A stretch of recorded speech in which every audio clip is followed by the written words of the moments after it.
You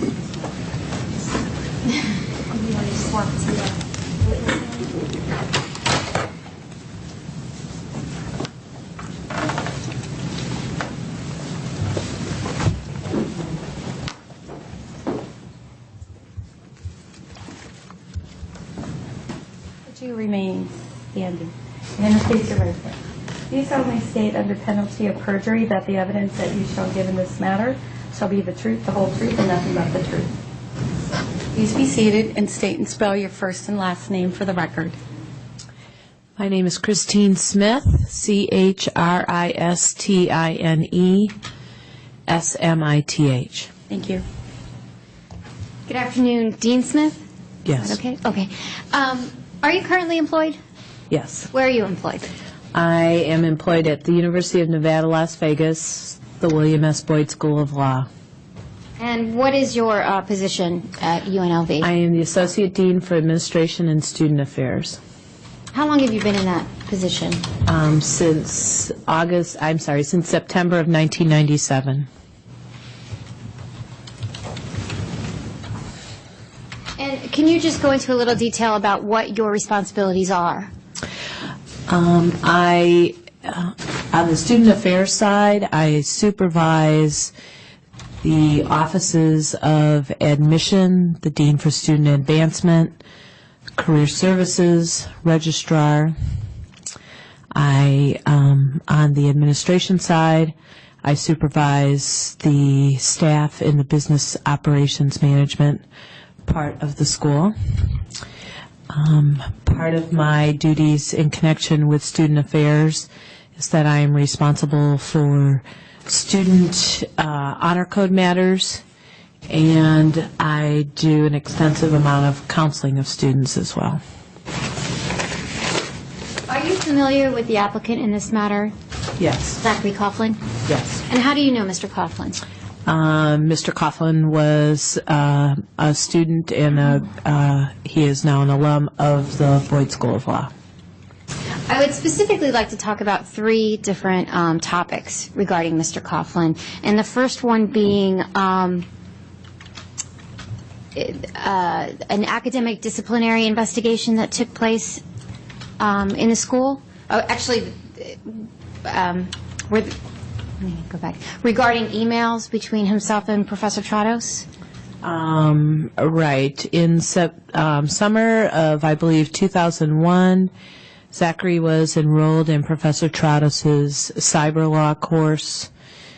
There was a paper due in that course. Zachary had claimed that he had submitted that paper, the paper for the course requirements. Professor Trados had stated that he had never received the paper. There were emails that went back and forth between Zachary and Professor Trados. Some of those emails were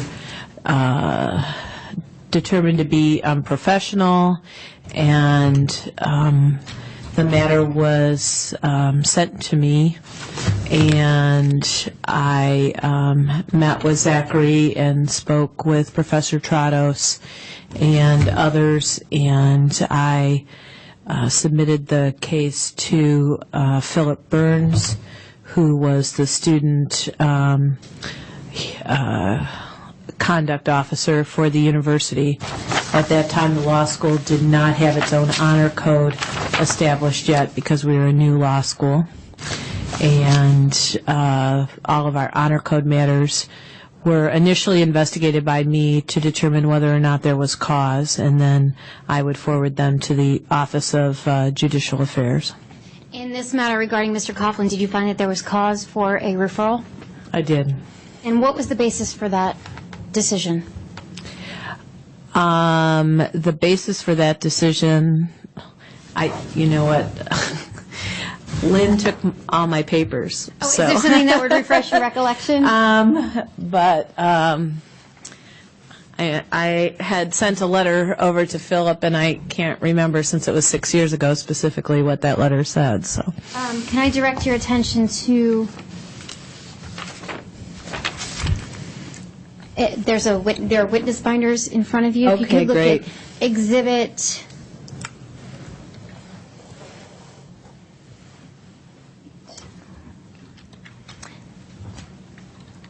Exhibit 59. If you could turn to Exhibit 59.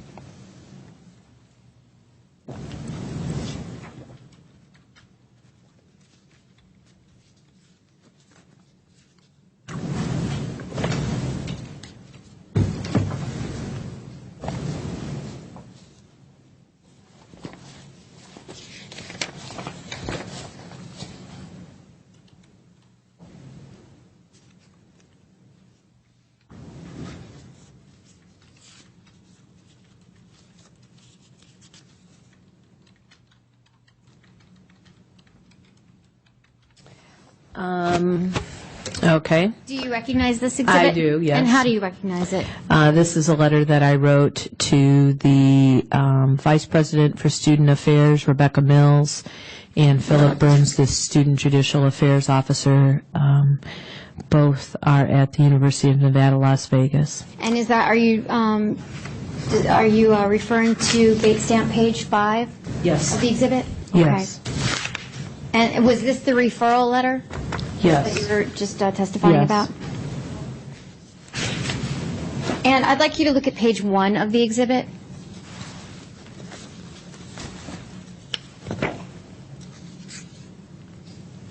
Yes. Do you recognize page 1? Yes, that's a letter that I wrote to Zachary asking him to schedule a meeting with me to discuss the matter.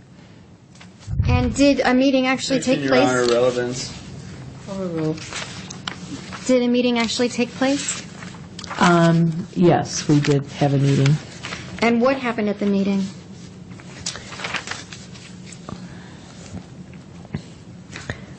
If you recall. I really don't recall specifically, but I can tell you that based on the conversation that we had, I was concerned enough that I then forwarded the matter on to the University Student Affairs Judicial Officer. So. Okay, I'd like you to look at page 2 of the exhibit. Mm-hmm. Do you recognize page 2? Yes, that's an email that I wrote to Mr. Coughlin. Okay, and what were you requesting in that email?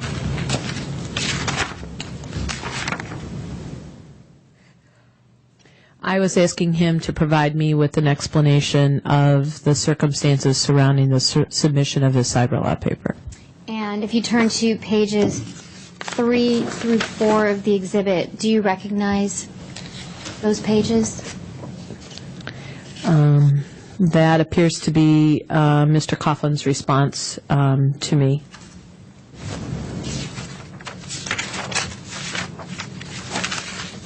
And at the top of the email, it states a date of 10/4/01.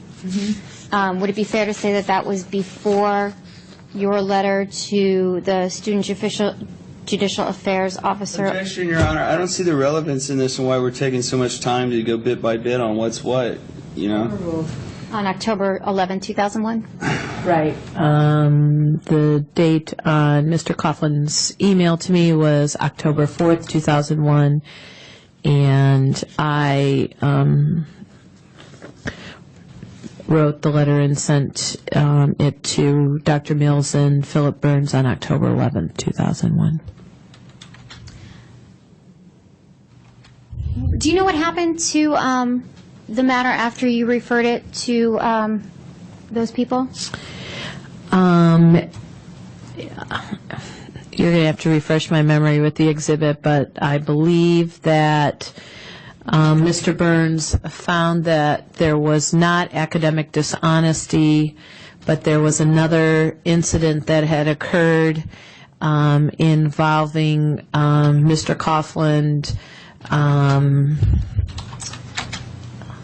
dismantling a computer in the microforms area of the library and taking that to another area of the library to use it for his personal use. And in that situation, Mr. Burns did find that there was a code of conduct violation, and he had Mr. Coughlin pay $100 restitution to the university. Okay, I'd like to discuss that matter in just a minute, but can you refer to Exhibit 53?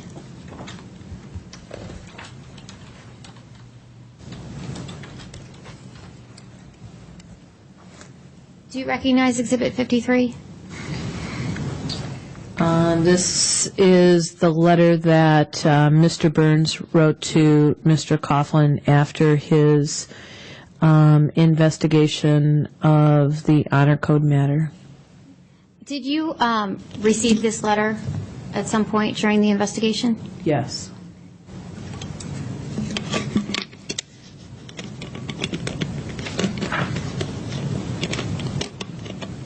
And do you know how, what happened after this letter was sent? Do you know?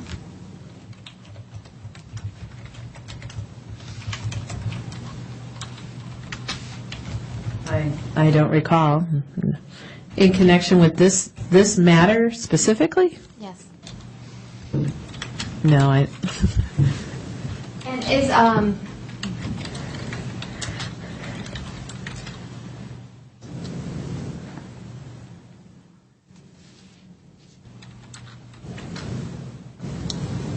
did you have anything to do with the investigation conducted by Philip Burns? Not to the best of my recollection, no. Okay. In both matters? Did he investigate both matters that you're aware of? The emails as well as the computer? Yes. Okay. What I'd like you to do is turn to Exhibit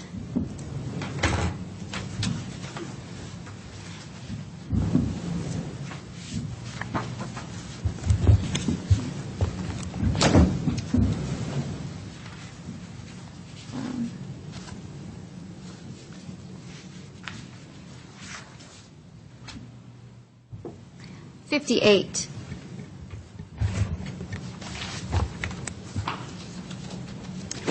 And that is a 7-page exhibit.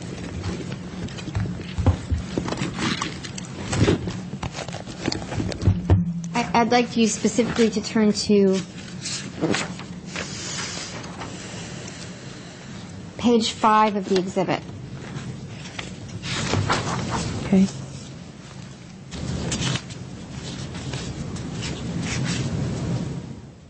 Do you recognize page 5 of Exhibit 58?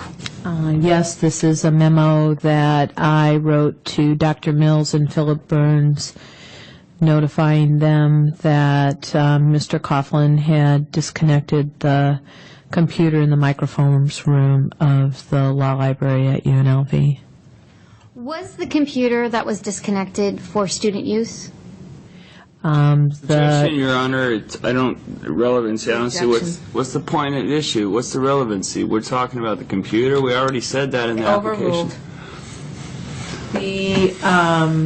This particular computer was not for general student use. It was dedicated specifically to the microforms area, and it was for patrons, both students and the general public, to use when they were looking at microforms and using the microform station in the library. Let me go back and just ask you, are the statements that you put in this memo, were they accurate? Were they an accurate representation of the situation?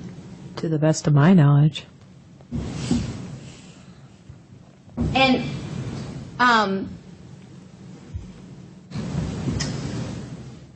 what exactly happened in this instance?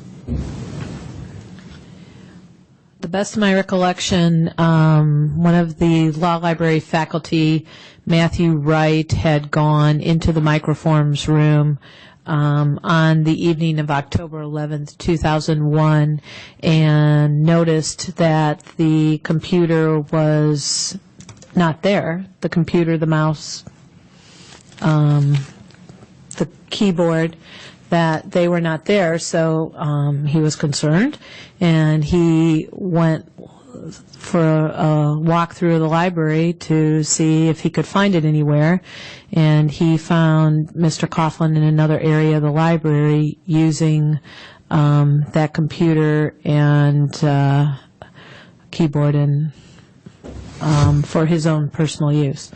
Was Mr. Coughlin authorized to use that computer? No. Was Mr. Coughlin authorized to dismantle the computer? No. Was Mr. Coughlin authorized to Objection, move Your the Honor. computer? What, No. Overruled. Okay, but what are we getting at? Why are we establishing this? Is why I'm objecting, Your Honor.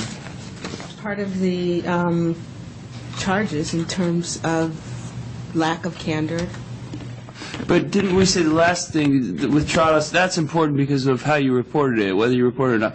What's important about this? My understanding is the State Bar is alleging that when the question was asked, have you been dropped, expelled, or otherwise disciplined by any school for any reason other than academic performance, you marked yes and replied, I was fined $100 for the UNLV for moving a computer, monitor, and keyboard for an hour in December 1st. They are contending that there is some misrepresentation, and they can try to prove their case. They're contending I'm misrepresented about moving the computer? No, they are contending that you did not give an adequate enough reason for why there was a $100 fine. That's the first I've heard of this. Well, it's... Is that it? That's not in their pre-trial statement? Yes, it is, but let's proceed. Can we cite that? You can ask in cross-examination. You need to be familiar with your case. If we have time, if she Okay, keeps going at let's this go rate, ahead. we're not going to have any time What's for the it. next question? Slow. Dean Smith, was Mr. Coughlin fined for, and I'm going to use specific language, in your opinion, was he fined for moving a computer, monitor, and keyboard 10 feet to attach a computer for an hour in December 1st, 2002? I believe that, without looking at Mr. Burns' letter, I believe that he was fined because he had violated the UNLV code, and I'd have to look at the specific section, but I think it had something to do with misuse of university property. And do you know what the $100, the amount of the fine, strike that, let me rephrase it. Do you know why there was a fine of $100 in this case?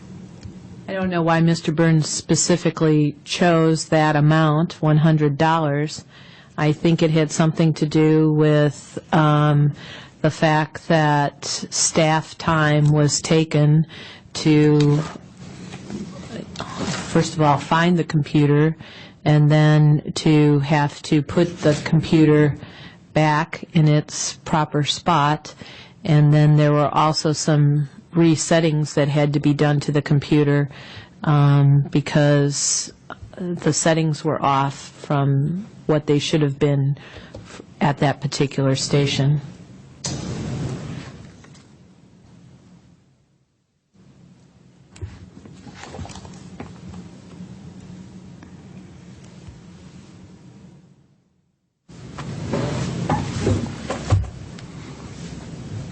When you testified earlier that the the library employee found Mr. Coughlin in another part of the library, can you explain where he was found, if you know?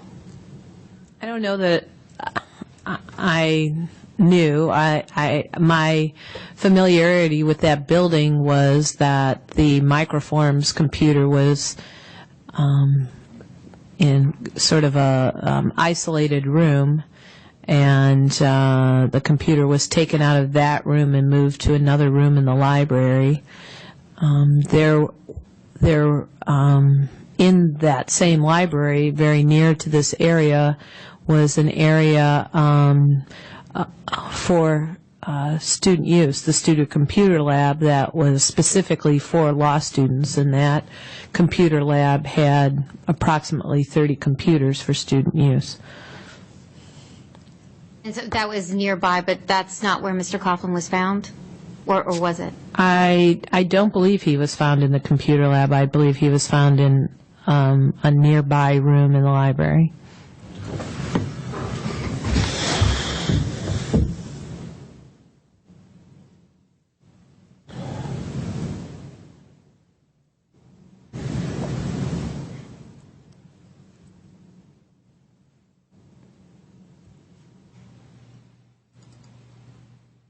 Did you ever do any independent investigation into either the incidents with Professor Tratos or the computer incident?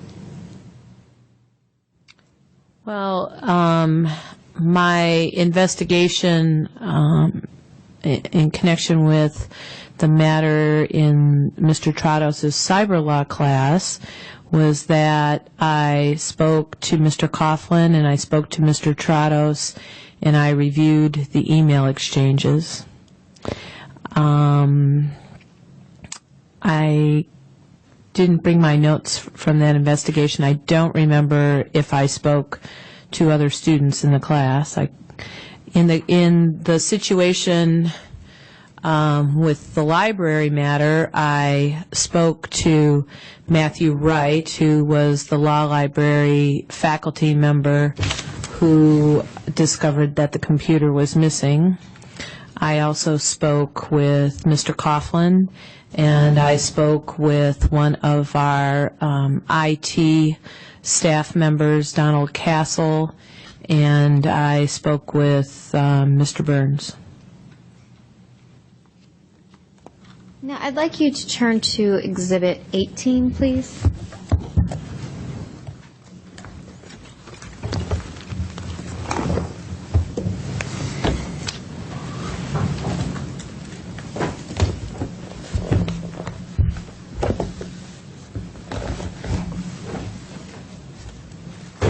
Okay.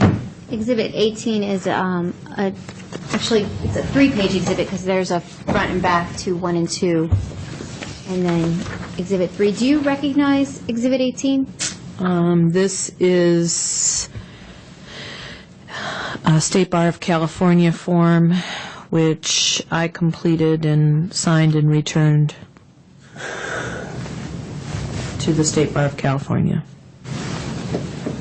And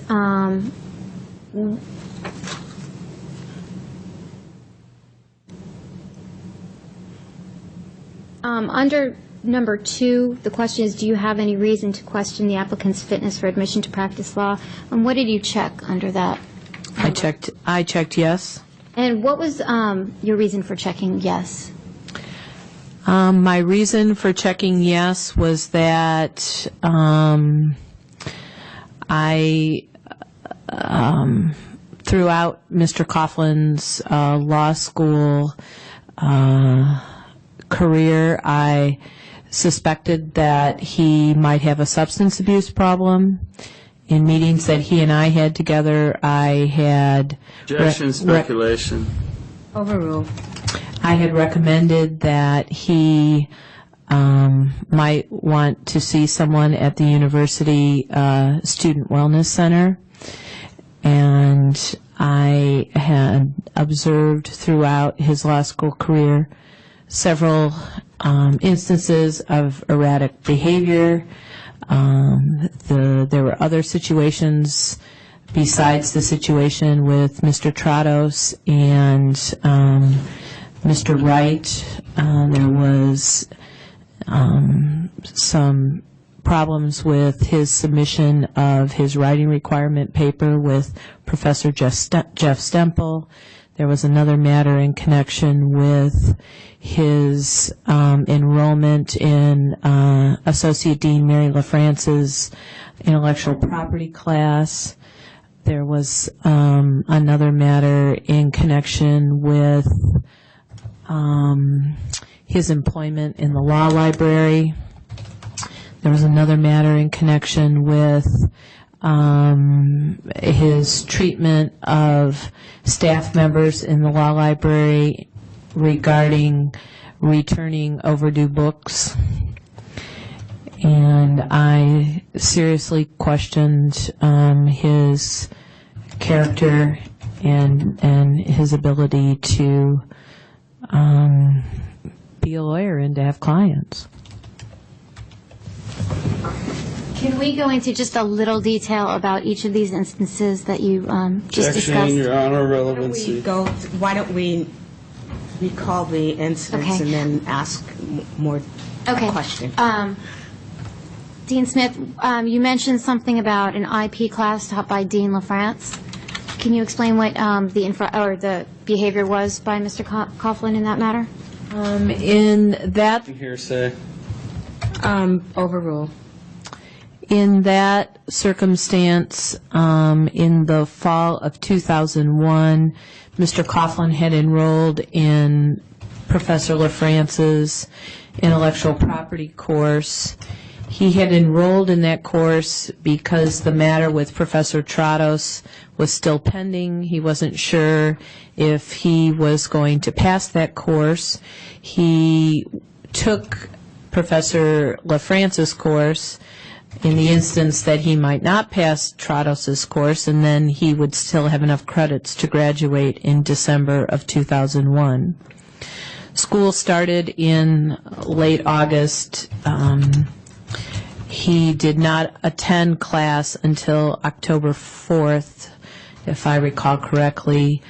I believe that he came late to that class, according to communication from Dean LaFrance. Dean LaFrance had contacted him and asked him to provide an explanation for his lack of attendance, because she did have an attendance policy. Overruled. Professor LaFrance had an attendance policy, and he had already missed several classes. The result of that whole matter was that she administratively withdrew him from her class, but in the process of that happening, he had sent at least one email that was unprofessional and rude. Objection, hearsay. Overruled. And then I believe the first incident you mentioned was something with, and I'm not sure if I have this right, Stemple or Professor Stemple. Stemple. Can you explain that situation? We have a requirement at the law school that each student, prior to graduation, its graduation course requirement, must complete a substantial writing project, must write an article of publishable quality. Mr. Coughlin had submitted a paper to Professor Stemple. Professor Stemple had determined that that paper... Objection, Your Honor, relevancy. Overruled. Your Honor, if we're going to go on all these, can I go into the Anson matter that we didn't bother to bring up? If you want to Okay. muddy the field and bring more and more of your conduct into this hearing, that's fine. Okay. It's not working for you. Just as long as we're not going to ignore the Anson thing, okay? Because you forgot to mention it, Christine, and go into the Okay, 5 Your other Honor, okay. things. Enough. Sorry, could you continue? Mr. Coughlin had submitted a paper in fulfillment of the writing requirement to Professor Stemple. Professor Stemple had communicated to Mr. Coughlin that there were substantial deficiencies with that paper. He had sent him a memo that outlined the deficiencies and asked him to rewrite the paper addressing the deficiencies outlined in the memo. And it took several weeks, possibly even months, for that whole process to be completed because he was in an email exchange with Professor Stemple in what I would call, just disagreeing with the quality of the paper and whether or not it fulfilled the writing requirement. This is not going to the truth of the matter, so I'm going to overrule the objection. And then if we can just talk about his Sorry, employment. Ryan, you overruled the objection? Yes, because it's not for the truth of the matter. It's to explain her opinion as to why she was concerned about whether you should be a lawyer or not. Dean Go Smith, ahead. I apologize. If we can just discuss Mr. Coughlin's employment at the law library. You mentioned that was something that also caused you concern? I believe that the law library faculty could Objection, Your better Honor. address. Is this hearsay when she's quoting all these other people? I don't know. We haven't allowed her to finish. I know, okay, but in previous answers she said, well, Dean LaFrance told me and so-and-so told me and... Problem is hearsay is only if it's going for the truth of the matter. This is to explain why her opinion is that you should not be a lawyer. Okay, so in the last situation, she's explaining it because there was a paper due, and I had some Mr. discussion Conklin, about will what you was supposed to be in the please paper. quit and then- interrupting? Act like a lawyer. So what's the... I'll just make this brief. Okay. Were you aware of any of Mr. Coughlin's conduct at the law library? Yes. And can you tell me what you personally knew of? I was notified by law library staff of a couple of incidents. One incident involved Zachary taking money from a cash box. Another incident involved Zachary having books checked out of the library. They were overdue. A library staff member called him to tell him they were overdue and request that they be returned to the library. And he swore at that staff member. And there was another